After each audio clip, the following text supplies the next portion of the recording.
The most critical issue in any form of restructuring, reorganization plan that I've ever seen really requires a change in procedures and changes in how you do things if you're going to make the company different. Now, you can't do that if you keep the same sort of rigid engineering structure. And the reality is that modern engineering plans require far less manual intervention than we have now. Yeah.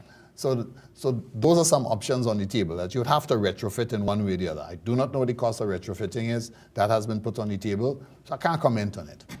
So, but my fundamental issue still remains. When these assets were put together as Petrotrin, they were all aged assets anyhow. Mm-hmm. We have all types of structures in the ground, right? From time to time, blowouts occur, fires take place, right? Even as we speak, that happens.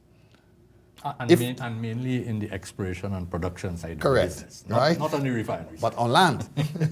So, and on land, and on offshore too. Yes. So fundamental issues, even when you restructure, how are you going to handle all of that? Who's taking that on? Because you have to have an entity that's going to handle that, is going to deal with all of that. Right? Otherwise, we're going to have other serious environmental concerns where that is going to be on the table. And that is, to my mind, one of the most fundamental considerations moving forward. Right? But what also has me concerned is the sort of immediacy of the action that you have talked about. Yeah. Last quarter, we were talking about a profit. Yeah. Right?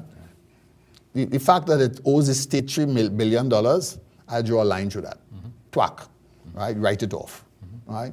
That won't cost me anything because I don't have the money in my pocket anyhow. Mm-hmm. And if I don't have any prospect of getting it back, so that's not a consideration. The consideration is how much cash I would have to spend, as distinct from decommissioning and all these other alternative costs in terms of what is taking place. That is the issue on the table. And how do you manage it?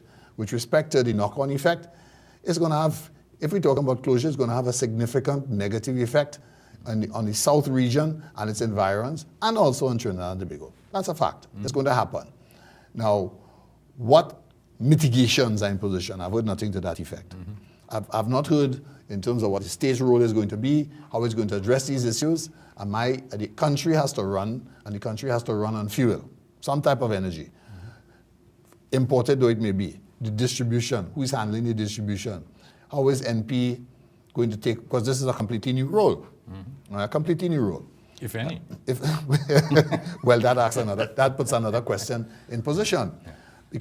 So is this a serious and a considered move, or is this a movement in the game of chess?